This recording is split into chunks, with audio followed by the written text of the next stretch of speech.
Bapak, Ibu, dan saudara-saudara yang dikasihi Tuhan Yesus Kristus, Majelis Jemaat mengucapkan selamat berbakti dalam ibadah online.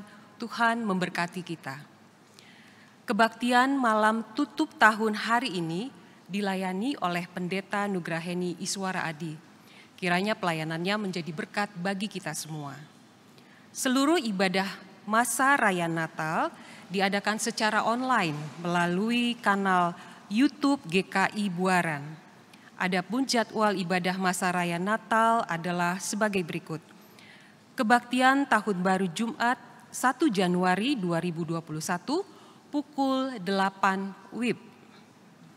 Kelas katekisasi GKI Buaran akan dimulai pada bulan Februari 2021 setiap hari Kamis pukul 19 WIB. Untuk syarat dan tata cara pendaftaran dapat dibaca di Warta Jemaat. Demikian warta lisan yang dapat kami sampaikan. Warta selengkapnya dapat dibaca di Warta Jemaat yang sudah dibagikan melalui koordinator wilayah masing-masing. Atas perhatiannya kami ucapkan terima kasih. Tuhan memberkati kita.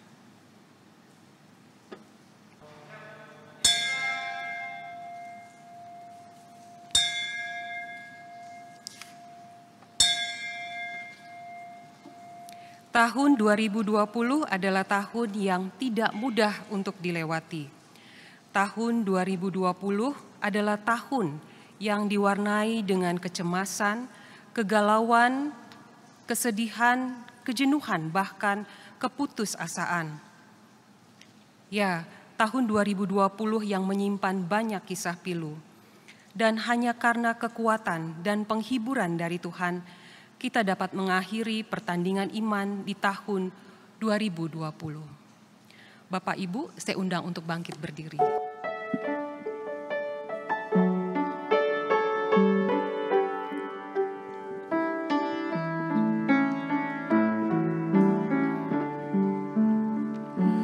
Kekuatan serta penghiburan diberikan Tuhan padaku. Tiap hari aku dibimbingnya, tiap jam dihibur hatiku. Dan sesuai dengan hikmat Tuhan, ku diberikan apa yang perlu. Suka dan derita bergantian memperkuat imanku.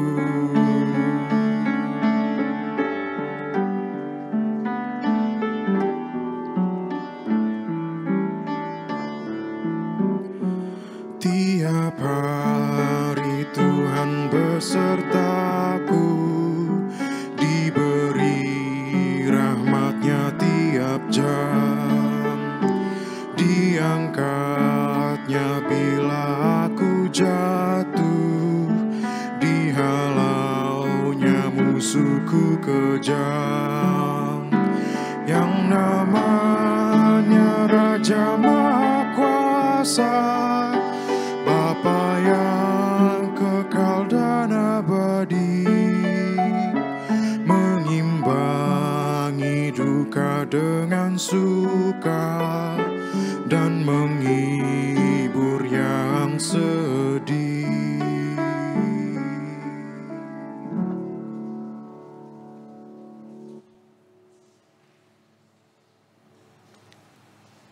Pertolongan kita adalah dalam nama Tuhan yang menjadikan langit dan bumi.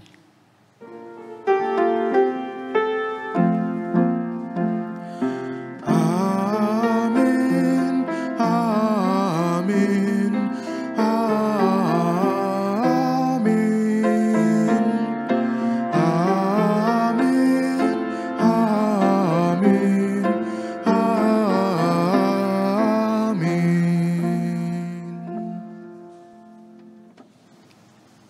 Tuhan beserta saudara. Dan beserta saudara juga.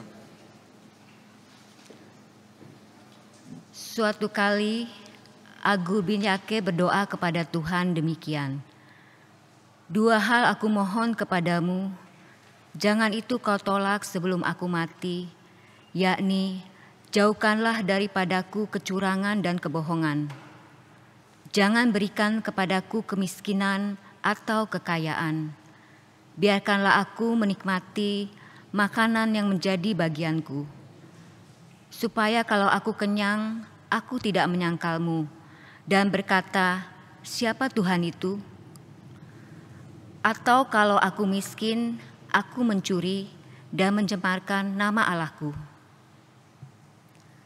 Pandemi COVID-19 telah menguras banyak pikiran, tenaga, dan harta kita.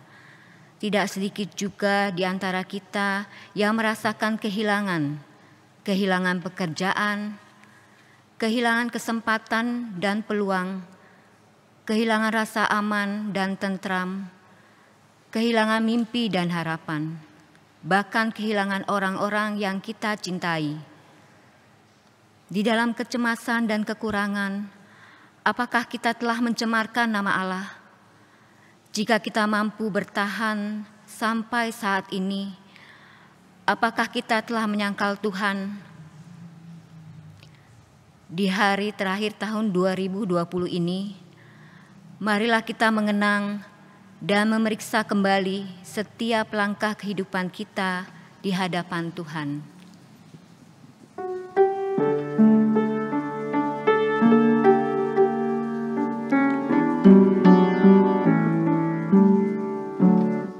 Sejenak aku menoleh pada jalan yang telah ku tempuh.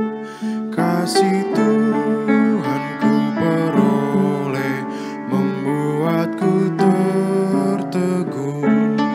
Jalan itu penuh liku, kadang-kadang tanpa terang, tapi Tuhan membimbingku hingga aku tercengang. Kasih Tuhan membimbingku dan hatiku pun tenang.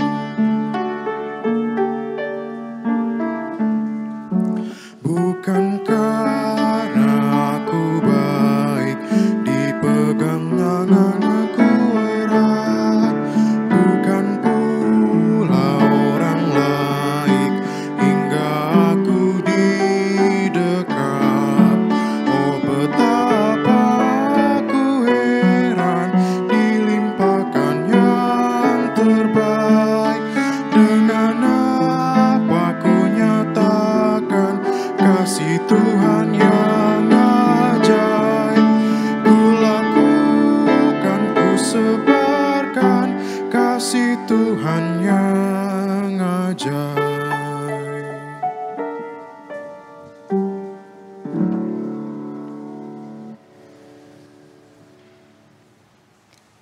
Saat pandemi COVID-19 mulai melanda dunia ini, saat virus mulai menjakiti orang demi orang, saat kesehatan berubah menjadi barang yang mahal, sudahkah kita merendahkan diri di hadapan Allah, Sang Pemilik semesta ini?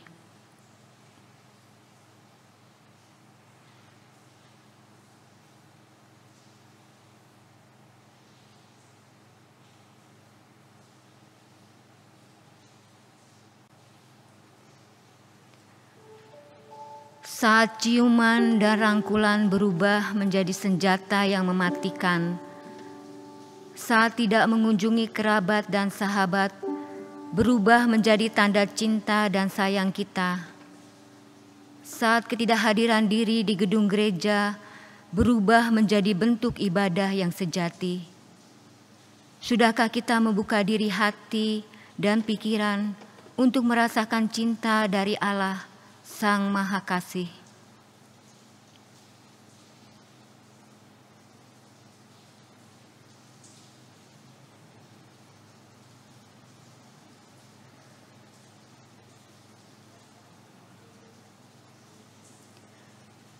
Saat orang yang sangat kita cintai pergi untuk selamanya, saat kita tidak bisa lagi melihat wajah dan senyumannya, saat belayan cinta kepadanya tinggal menjadi kenangan, saat air mata menjadi ungkapan cinta kepadanya. Sudahkah kita menggantungkan diri pada Allah, Sang Sumber penghidupan yang sejati?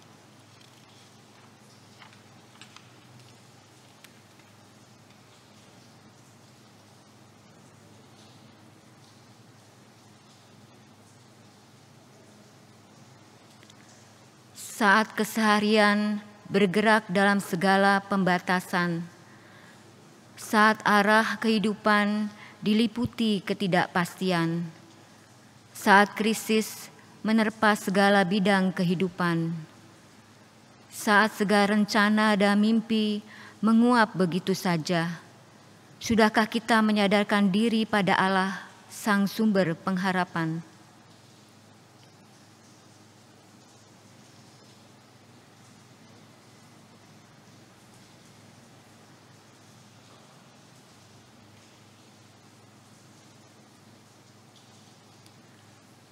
Saat kerabat dan sahabat membutuhkan pertolongan, saat banyak orang mengerang akibat keterhimpitan, saat dunia terus menantikan pemulihan, sudahkah kita meneladani Tuhan Yesus Kristus, Sang Immanuel yang begitu peduli dan berbela rasa?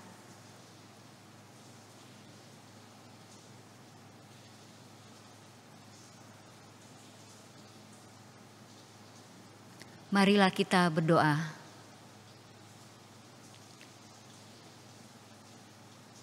Ya Allah, betapa rapuhnya kehidupan kami. Kami begitu lemah dan tidak berdaya menghadapi situasi yang menggoncang dan berada di luar bayangan kami. Namun nyatanya kami bisa bertahan hidup sampai hari ini. Kami masih bisa menikmati nafas kehidupan, walaupun kami masih merasa hancur dan penat. Saat kami menoleh sejenak pada jalankah hidup kami menyadari kehadiran-Mu ya Allah, Sang Immanuel, Kristus yang telah lahir dan hadir di dunia, memang nyata berjalan bersama dengan kami, bukan karena kami orang baik, tetapi karena kasih-Mu begitu besar ya Allah. Ajarlah kami terus memuji dan mensyukuri kehadiran-Mu di sepanjang musim dan tahun. Di dalam nama Tuhan Yesus Kristus kami berdoa. Amin.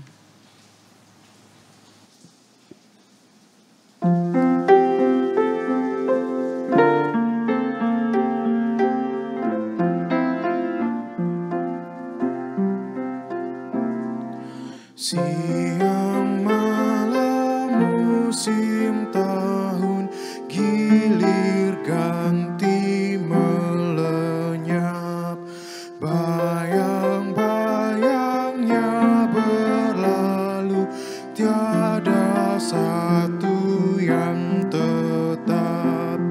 Hidup kita menjalani jangka tak terulang yang terjadi, tinggal tanggung jawabnya.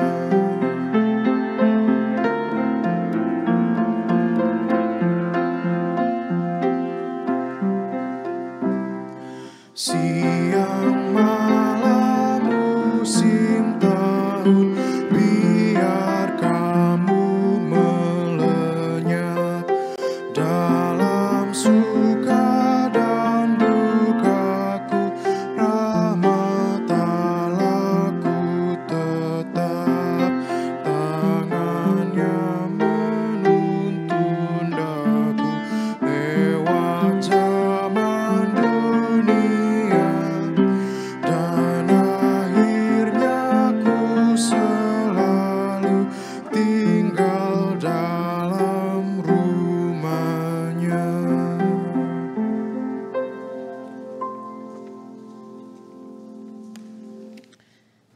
Mari saudara-saudara, kita menutup tahun 2020 ini dengan bersama-sama membaca dan merenungkan firman Tuhan. Mari kita berdoa. Tuhan Allah Bapa kami yang bertahta dalam kerajaan surga, malam hari ini di penghujung tahun 2020, sekali lagi kami datang ke hadapan-Mu. Kami bersama-sama mau merenungkan kembali firman Tuhan melalui pembacaan dan perenungan kitab suci. Kami memohon Engkau berkenan menolong kami. Kami memohon Engkau berkenan mengurapi kami dengan Roh-Mu yang kudus, sehingga dengan segala keterbatasan kami tetap boleh mengerti kehendak-Mu, untuk kemudian kami mewujud nyatakannya dalam kehidupan kami sehari-hari.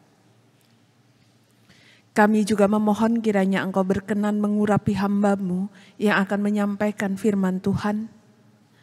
Pakailah ia menjadi alat-Mu untuk menyatakan kebenaran firman Tuhan. Bersabdalah ya Allah, kami sedia untuk mendengarkannya, dan di dalam nama anak-Mu Tuhan Yesus Kristus kami berdoa. Amin. Saudara-saudara, malam hari ini kita akan bersama membaca dua bagian Alkitab kita. Yang pertama kita akan membaca 1 Raja-Raja pasal yang ketiga ayat 5 hingga 14. Dan kemudian nanti kita akan menyambungnya dengan Yohanes pasal yang ke-8 ayat 12 hingga 19. 1 Raja-Raja 3 ayat 5 sampai 14.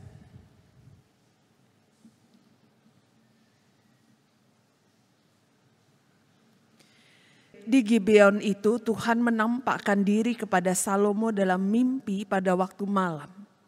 Berfirmanlah Allah, mintalah apa yang hendak kuberikan kepadamu.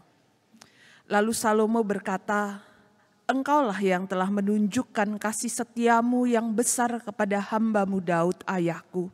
Sebab ia hidup di hadapan-Mu dengan setia, benar dan jujur terhadap Engkau.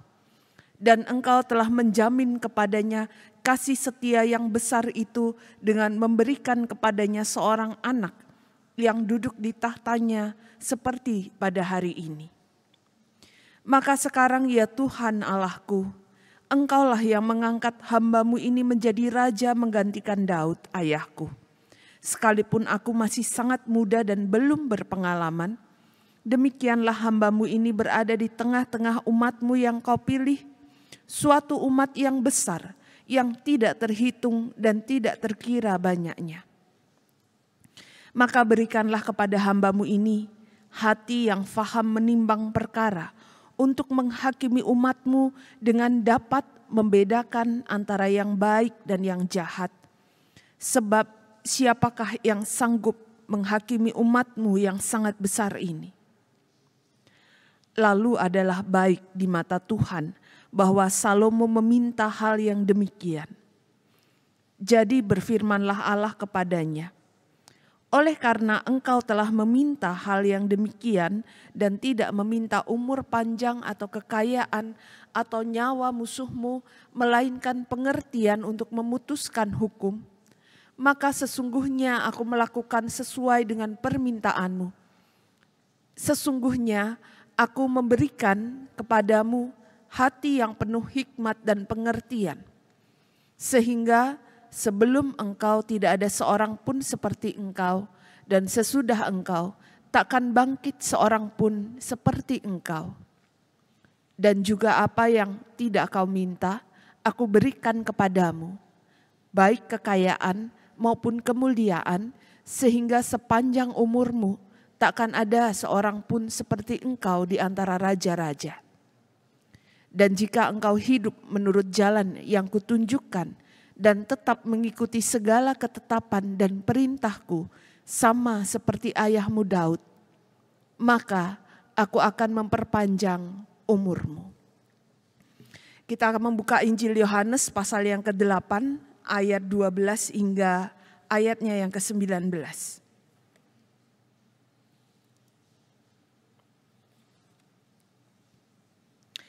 Yohanes pasal 8 ayat 12 hingga ayat 19.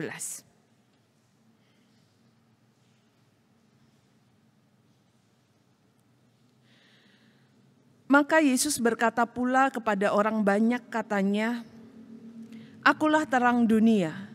Barang siapa mengikut aku, ia tidak akan berjalan dalam kegelapan, melainkan ia akan mempunyai terang hidup." Kata orang-orang Farisi kepadanya, "Engkau bersaksi tentang dirimu, kesaksianmu tidak benar." Jawab Yesus kepada mereka, katanya, "Biarpun aku bersaksi tentang diriku sendiri, namun kesaksianku itu benar, sebab aku tahu dari mana aku datang dan kemana aku pergi. Tetapi kamu tidak tahu dari mana aku datang dan kemana aku pergi. Kamu menghakimi menurut ukuran manusia, aku tidak menghakimi seorang pun. Dan jikalau aku menghakimi, maka penghakimanku itu benar, sebab aku tidak seorang diri, tetapi aku bersama dengan Dia yang mengutus aku. Dan dalam kitab Tauratmu ada tertulis bahwa kesaksian dua orang adalah sah. Akulah yang bersaksi tentang diriku sendiri, dan juga Bapa yang mengutus aku bersaksi tentang aku." Maka kata mereka kepadanya, "Di manakah Bapamu?" Jawab Yesus, "Baik aku maupun Bapakku tidak kamu kenal. Jikalau sekiranya kamu mengenal aku, kamu mengenal juga Bapakku." Demikianlah pembacaan firman Tuhan. Berbahagialah mereka yang mendengarkan firman Allah dan memeliharanya. Haleluya.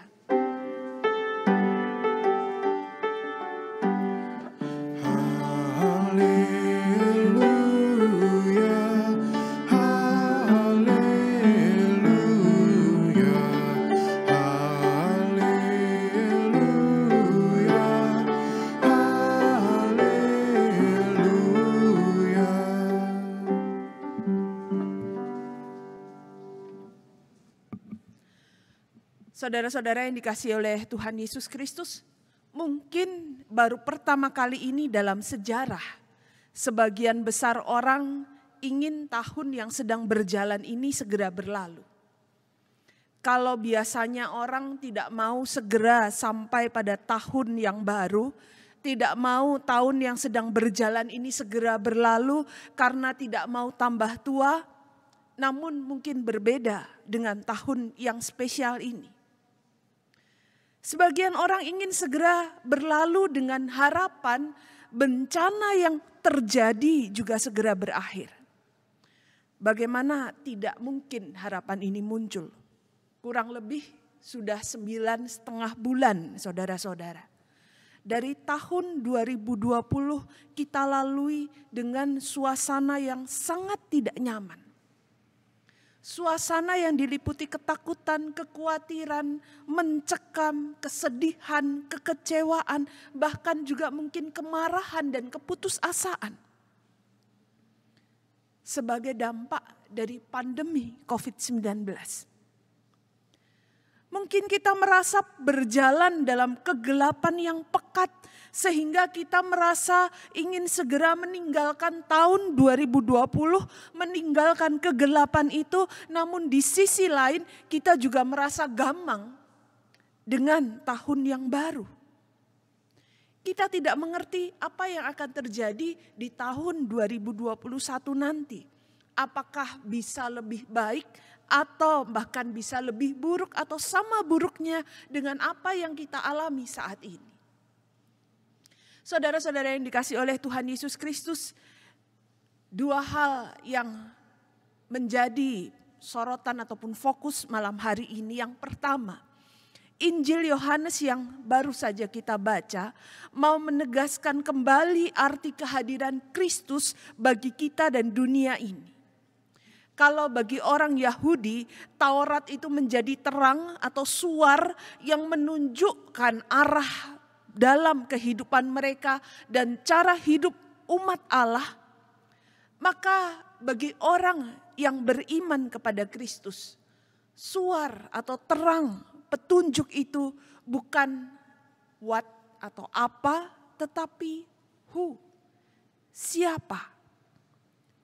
Yakni pribadi Yesus dengan keseluruhan hidupnya yang lengkap dengan visi, misi, gaya hidup, karakter, dan sifat-sifat luhurnya.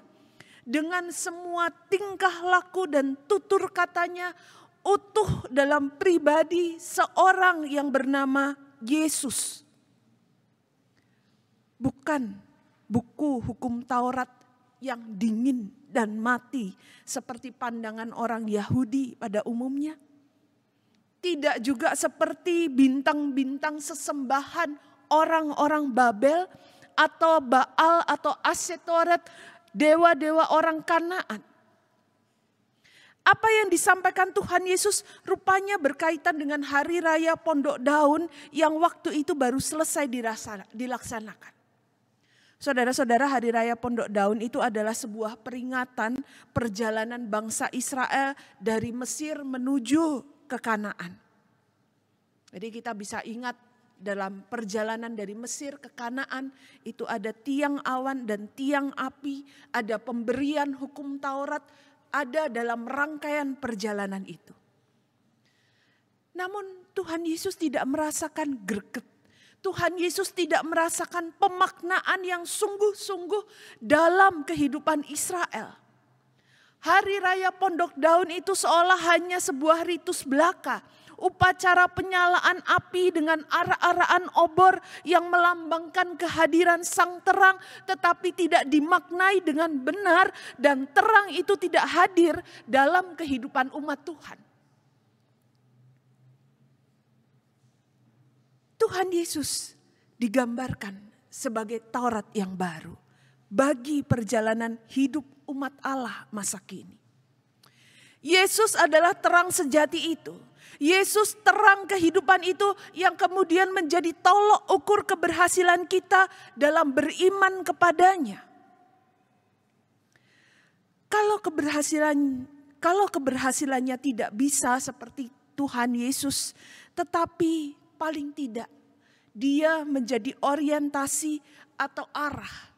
Dia menjadi suar yang menunjuk ke arah mana kapal yang mau keluar masuk pada jalur yang aman ke pelabuhan. Hidup yang ditunjukkan sang terang atau sang suar itu bukan hanya asal-asalan. Bukan juga asal hidup. Tetapi hidup kekal. Hidup yang bermakna. Hidup yang berguna, hidup yang berarti.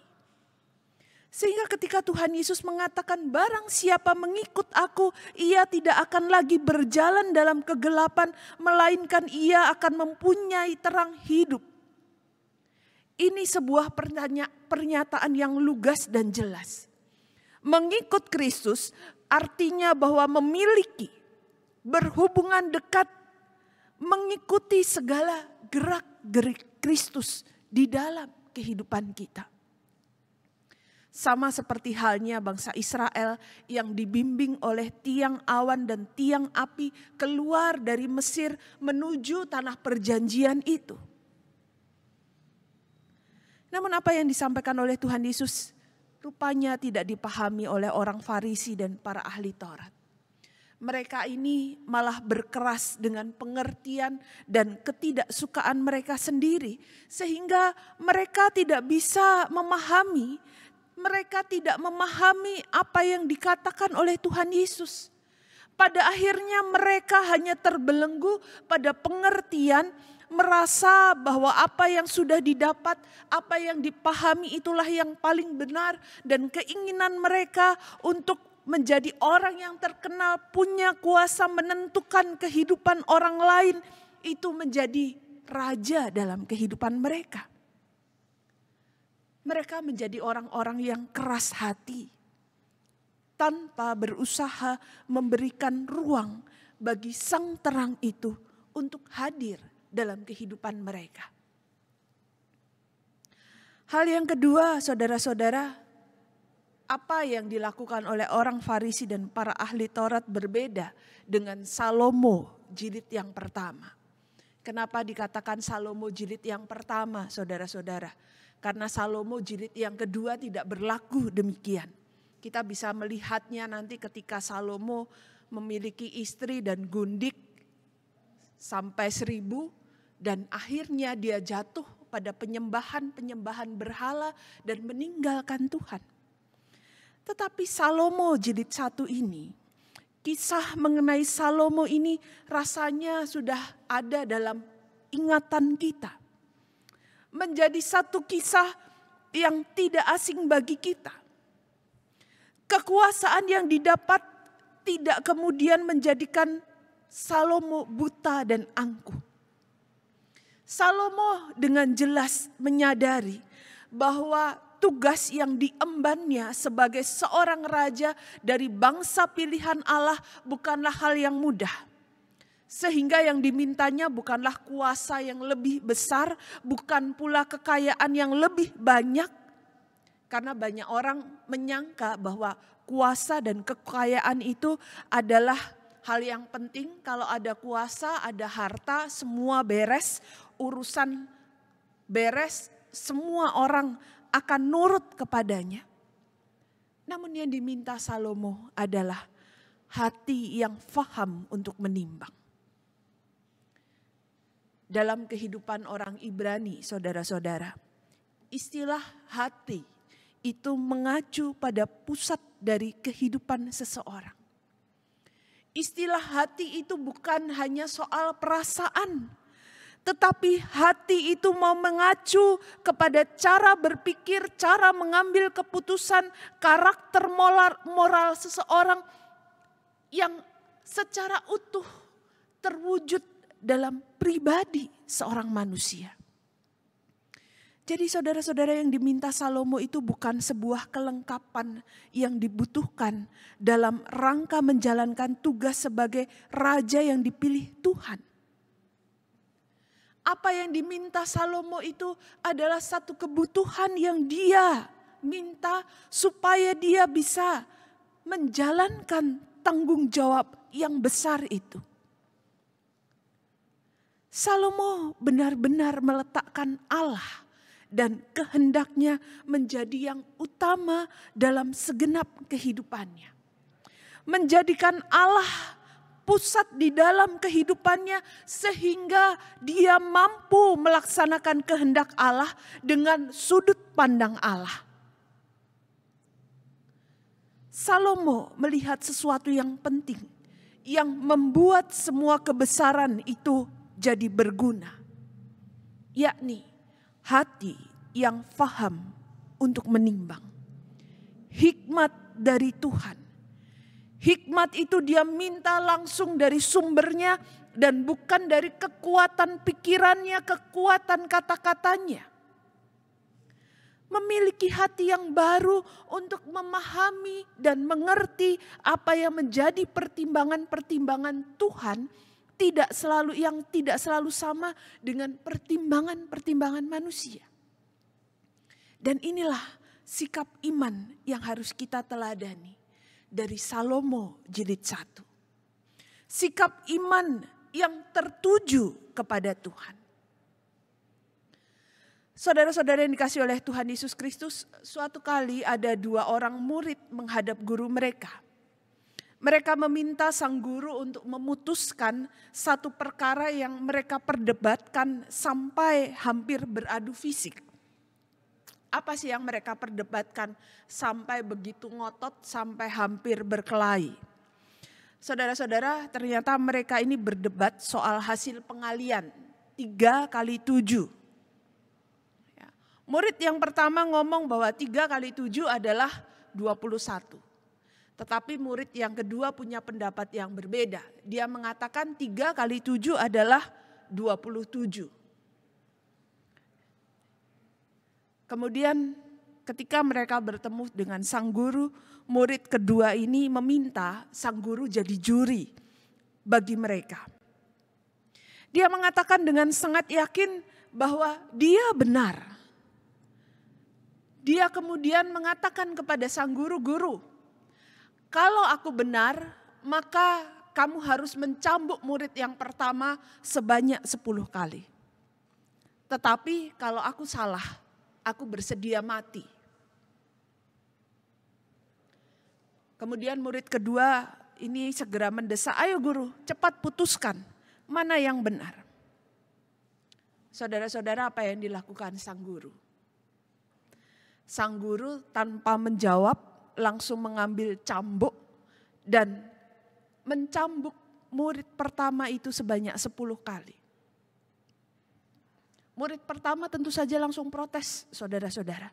Karena dia merasa bahwa apa yang diperdebatkan, apa yang menjadi pendapatnya itu benar. 3 kali 7 pasti 21 dan bukan 27. Dan dia kemudian mengatakan, guru kenapa kamu mencambukku? Bukankah jawabanku itu benar?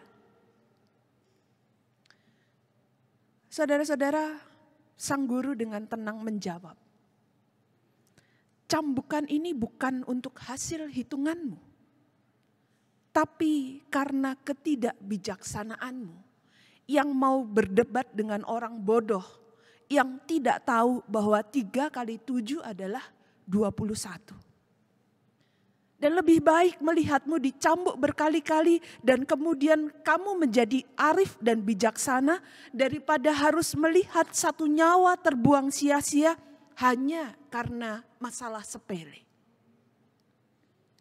Saudara-saudara yang dikasihi oleh Tuhan Yesus Kristus, dalam kehidupan kita, seringkali kita terjebak dengan hal-hal yang tidak besar tapi menguras tenaga dan emosi kita dan kita harus menghadapi itu. Akibatnya seringkali kita kehilangan kebijaksanaan untuk mengatasinya. Akibatnya kita tidak lagi menyadari bahwa kita sudah memiliki sang terang di dalam kehidupan kita. Tahun 2020 mungkin menjadi tahun yang berat buat kita. Namun saya mau mengajak kita semua, mari kita menutupnya dengan hati yang bijaksana. Mari kita berusaha melihat setiap peristiwa kehidupan kita di tahun 2020 itu dengan hati yang bijaksana. Berusaha memandang kekelaman tahun 2020 dalam terang Kristus. Satu pengalaman yang menguji iman dan kesetiaan kita kepada Tuhan sekaligus menjadi sarana bagi kita untuk melihat kesetiaan Tuhan dengan lebih jelas dan lebih nyata dalam kehidupan kita. Dan mari kita tetap melihat suar Kristus itu, terang Kristus itu di tengah situasi kelam 2020. Contoh nyata adalah nyatanya sampai detik ini kita masih ada dan kita masih bisa. Dan kita akan bersama-sama menutup tahun 2020. Selamat menutup tahun 2020 ini dengan hati yang bijaksana. Dan biarlah terang Kristus itu tetap menerangi hati kita, tetap menerangi kehidupan kita. Amin.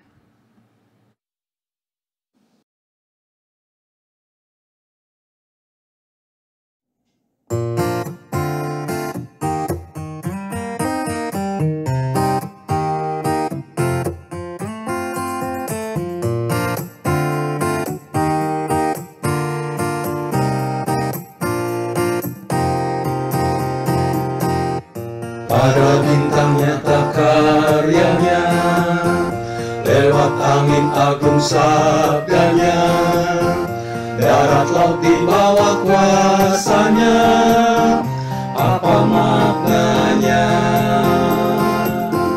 Aku merayakan Natalnya, yang tercantum di sejarahnya. Dia membebaskan umatnya, apa maknanya? Saat aku bertemu dia, ku rasakan agung rahmat Dia Tuhan yang mempedulikanku, yang tak menjauhkan diri.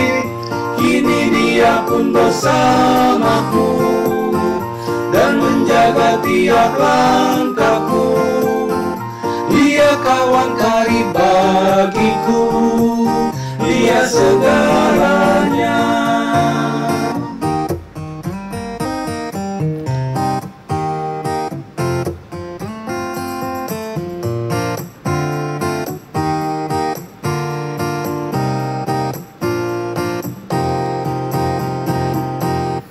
Pada bintang nyata karyanya, lewat angin agung sabdanya, darat laut di bawah kuasanya.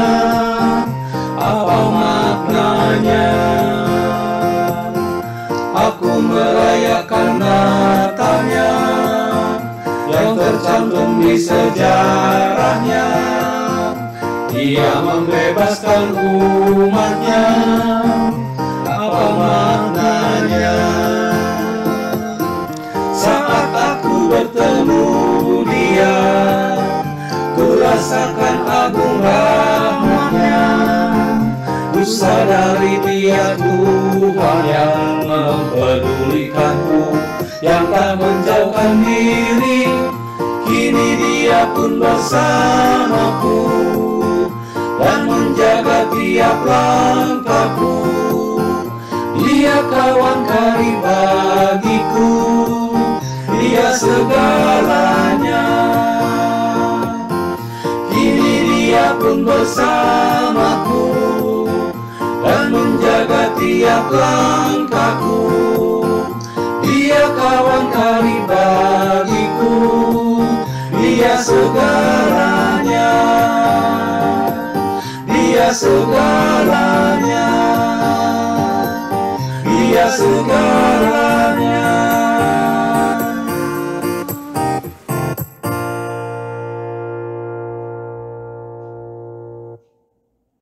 Marilah kita bersama dengan umat Allah di masa lalu, masa kini, dan masa depan mengingat janji baptisan kita dengan menyanyikan pengakuan iman rasuli.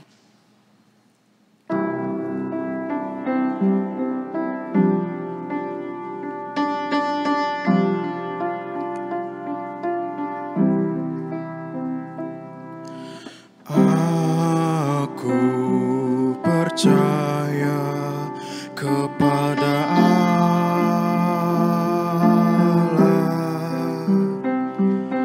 Bapa yang Maha Kuasa, Khalik langit dan bumi, dan kepada Yesus Kristus, Anaknya yang tunggal, Tuhan kita, yang dikandung dari Roh Kudus, lahir dari anak darah Maria, yang menderita sengsara di bawah pemerintahan Pontius Pilatus, disalibkan,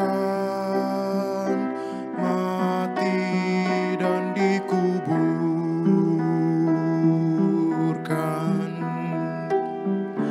turun ke dalam kerajaan maut.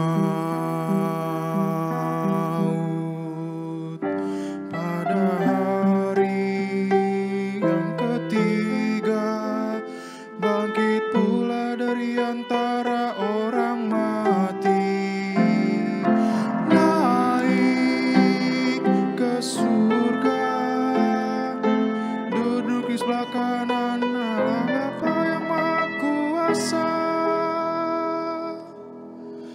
Dari sana Dia akan datang menghakimi orang yang hidup dan yang mati. Aku percaya kepada Roh Kudus, gereja dan persekutuan orang kudus, pengampunan dosa, kebangkitan orang mati dan hidup yang kekal.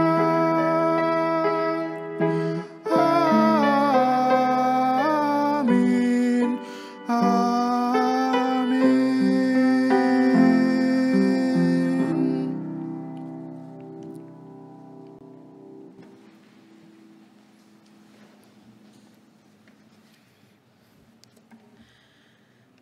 Mari saudara-saudara, kita menaikkan doa syafaat kita. Ya Tuhan, Allah Bapa kami yang bertahta dalam kerajaan surga, saat ini kami kembali datang menghadap kehadirat-Mu yang kudus. Kami sungguh bersyukur kalau kami boleh berada di hari terakhir di tahun 2020 ini. Di tengah segala pergumulan kehidupan kami di tahun yang sulit ini, ketika lebih dari 2/3 tahun ini kami harus lalui dengan berbagai macam perubahan besar di dalam kehidupan kami. Namun kami bersyukur Engkau hadir, Engkau ada hingga saat ini, menghantar kami menutup tahun ini, dan kami mau berterima kasih untuk segala pengalaman kehidupan yang boleh terjadi di sepanjang tahun 2020, lengkap dengan suka dan dukanya, jatuh dan bangun yang kami alami.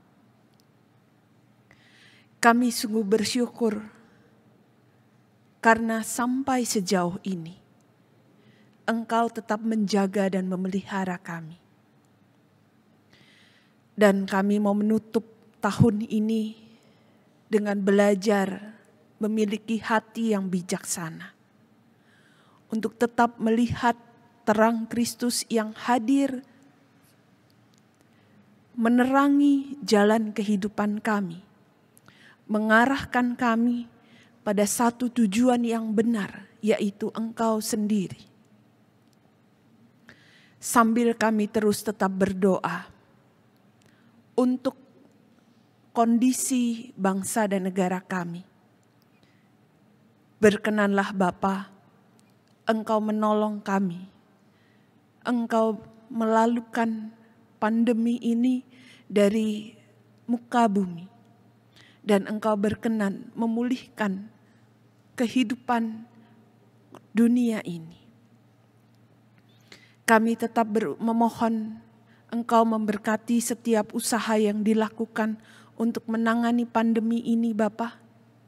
Kami tetap memohon Engkau memberikan kami semua, seluruh anggota masyarakat, hikmat kebijaksanaan-Mu, sehingga kami dapat menjalankan tugas dan peranan kami dengan baik. Ikut serta mendorong, melakukan tindakan-tindakan yang diperlukan untuk memutus mata rantai persebaran virus COVID-19. Kami tetap berdoa bagi mereka yang terdampak secara ekonomi karena pandemi ini. Kami tetap berdoa bagi mereka yang harus kehilangan pekerjaan, mereka yang harus memulai usaha yang baru, mereka yang harus berjuang lebih keras lagi untuk mendapatkan penghasilan guna mempertahankan kehidupan mereka. Kami memohon berkat-Mu boleh tercurah bagi saudara-saudara kami ini. Kami memohon Engkau tetap memberikan kekuatan, memberikan kecukupan di dalam kehidupan mereka.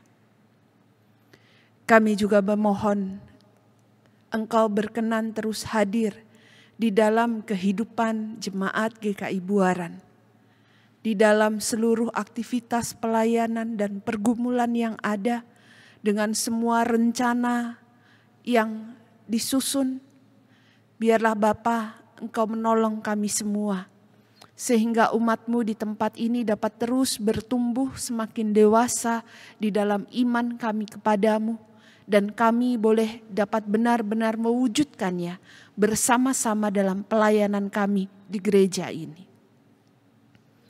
Kami juga memohon Engkau tetap menyertai dan melindungi kami di dalam kehidupan kami di tahun yang baru. Kami tetap memohon kiranya Engkau tetap menjadi terang kehidupan kami, dan Engkau menjadi pemimpin di dalam kehidupan kami. Inilah doa-doa kami Bapa. Berkenanlah Engkau mendengar dan mengabulkannya. Karena kami menaikkan hanya di dalam nama Kristus yang telah mengajarkan kami berdoa.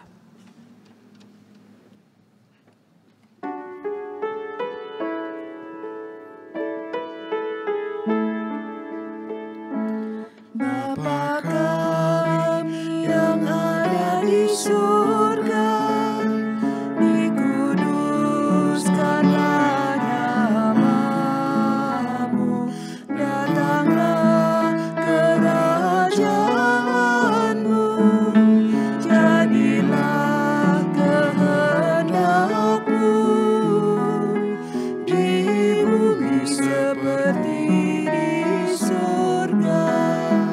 Berilah kami pada hari ini makanan kami yang secukupnya, dan ampuni kesalahan kami seperti kami ampuni yang lain, dan jauhkan kami dari pencobaan, lepaskanlah kami dari yang jahat.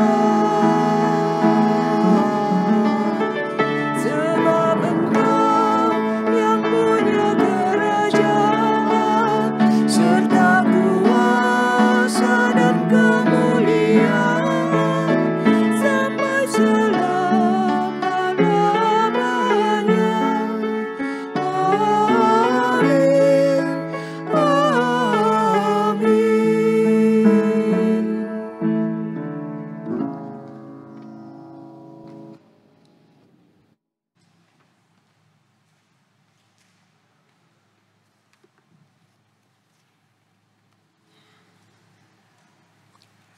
Syukur kepada Allah yang telah mengiringi langkah kita sampai hari ini. Marilah kita bawa persembahan syukur kita kepada Allah sambil mengingat pesan firman Tuhan di dalam 1 Tesalonika 5 ayat 18. Mengucap syukurlah dalam segala hal, sebab itulah yang dikehendaki Allah di dalam Kristus bagi kamu. Saudara dapat mengirimkan atau mentransfer persembahan saudara ke nomor rekening yang tertera pada layar, atau persembahan juga dapat dikumpulkan di amplop untuk kemudian dibawa ke gereja pada saat kita kembali beribadah di gedung gereja.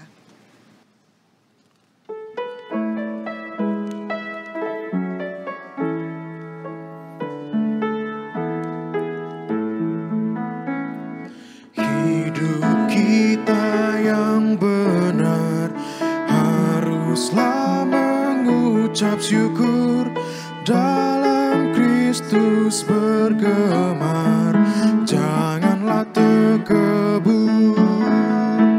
Dalam susah pun senang, dalam segala hal aku bermazmur dan ucap syukur, itu kehendak-Nya.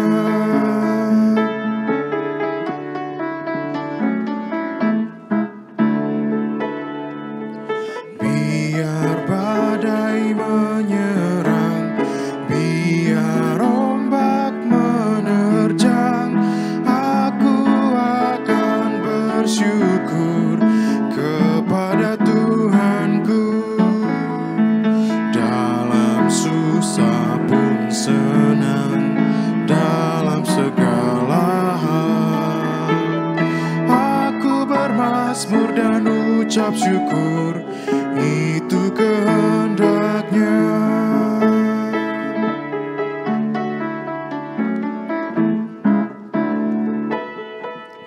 Apa arti hidupmu? Bukankah ungkapan syukur karena Kristus penebus berkorban bagimu? Dalam susah pun senang, dalam segala hal aku bermazmur dan ucap syukur, itu kehendak-Nya.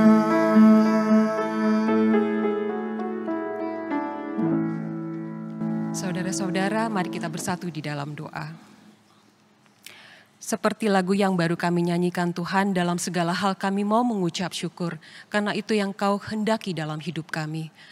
Pun di akhir tahun 2020 ini kami mau terus bersyukur, Tuhan, karena pada kesempatan ini kami masih diberi kesempatan untuk memberi kepadamu. Itu pun karena kebaikan-Mu, anugerah-Mu dalam hidup kami. Tuhan, terimalah persembahan kami, kuduskanlah persembahan kami ini. Hanya di dalam nama Yesus kami mengucap syukur. Amin.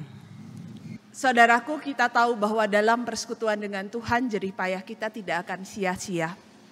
Banyak peristiwa manis dan pahit telah mewarnai tahun 2020. Kiranya semua proses yang telah kita lewati bersama Tuhan membuat kita semakin bijaksana di tahun yang baru, yang masih menjadi misteri bagai ujung jalan yang tersembunyi.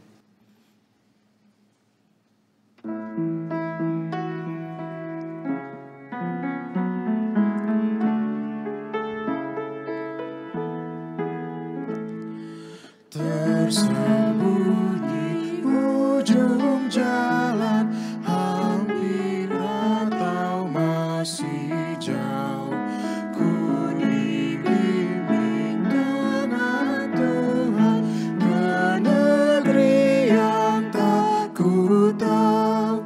Bapa, ajar aku ikut, apa juga maksud-Mu. Bersaing atau takut, beriman tetap teguh. Meski langkahmu semua tersembunyi bagiku, hatiku menurut jua dan memuji kasih-Mu.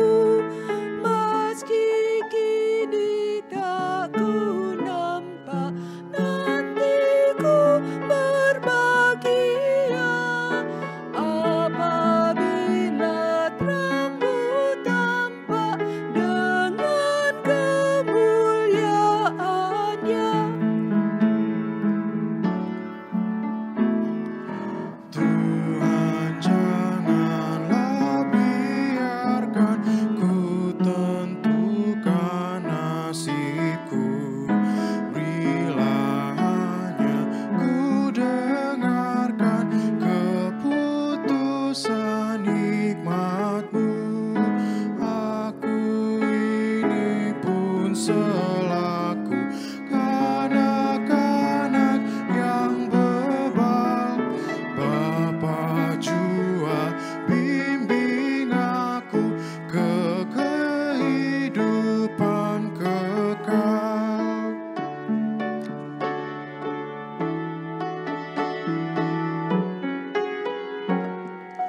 Dengan maju maju dalam malam yang kelam, ke negeri yang tak ku tahu, dengan mata terpejam.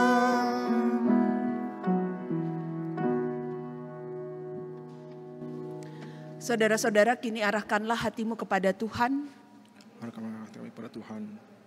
Jadilah saksi Kristus. Syukur pada Allah, Terpujilah Tuhan kini dan selamanya. dan terimalah berkat dari Tuhan. Tuhan memberkatimu waktu tenang atau tegang. Tuhan menyinarimu dengan hikmat-Nya sehingga engkau bertambah bijaksana. Tuhan menghadapkan wajah-Nya kepadamu untuk memberi semangat kepadamu di dalam perjuanganmu.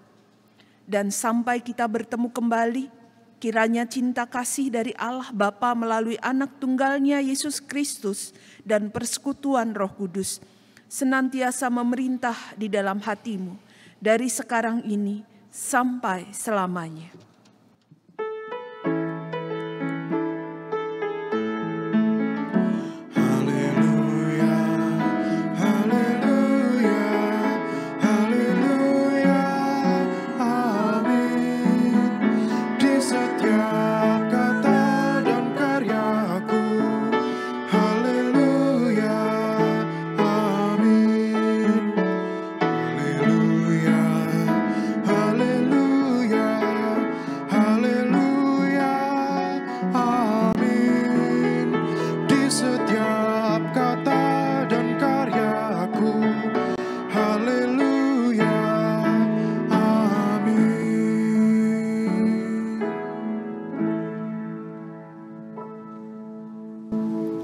Kita saat hening sejenak.